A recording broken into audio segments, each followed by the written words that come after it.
மதுரையிலேருந்து காரை நீங்கள் தான் ஓட்டு வந்திருக்கீங்க. ஒரு கோயிலுக்கு வந்துட்டு காரை பார்க் பண்ணாமல் எதுக்கு அவர்கிட்ட கொடுத்தீங்க? காரில் இருந்த நகை மிஸ்ஸிங். உங்களுக்கு சந்தேகமா இருக்கா? அந்த டெம்பரரி போலீஸ் ஸ்டாப் மேல உங்களுக்கு சந்தேகமா இருக்கா? ஆமா, கண்டிப்பா. சரி, அவர் தான் எடுத்துட்டு போனாரு. HRNCல இருக்கிறவங்க எல்லாம் கூப்பிட்டு விசாரிச்சப்போ அவர் நிறைய முன்னுக்கு பின்ன மரணா பதில் சொன்னாரு. போலீஸ் ஸ்டேஷன்ல உங்க கம்ப்ளைண்ட் தரல, FIR போடாம விசாரிச்சிருக்காங்க.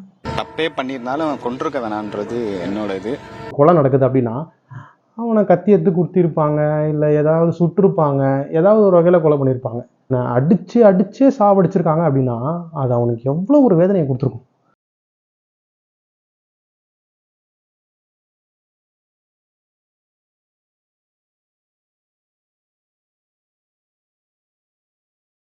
அடிச்சதுல அவருக்கு ஃபிக்ஸ் வந்திருக்கு.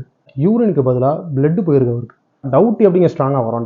டவுட்டு தானே. உங்கள் இன்ஃப்ளூயன்ஸ் எது கம்ப்ளைண்ட் கொடுக்கணும்? டேரக்டாக போலீஸ் ஸ்டேஷன் கம்ப்ளைண்ட் கொடுத்துருக்கலாமே. இந்த லாக்அப் டெத்தில் யார் இறக்குறா அப்படின்னா பேக்ரவுண்டே இல்லாதவன் தான். இல்லை அவங்க ஒரு அட்வொகேட்டாக இருந்ததா போலீஸ் கை வச்சிருப்பாங்களா? அவங்க குடும்பத்தில் ஒரு அரசியல்வாதி இருந்திருந்தாலோ, இல்லை அவங்க குடும்பத்தில் ஒரு கவர்மெண்ட் அதிகாரி இருந்திருந்தாலோ, அரசாங்க அதிகாரி இருந்திருந்தாலோ அவர் மேலே கை வச்சிருப்பாங்களா?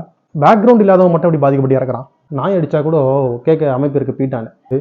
தொடாமல் விசாரிக்கணும், எப்படி விசாரிக்கிற முறைகளை மாற்றணும் அப்படின்ற மாதிரி இப்போ சொல்கிறாங்க. 24 லாக்அப் டெத்துன்றாங்க.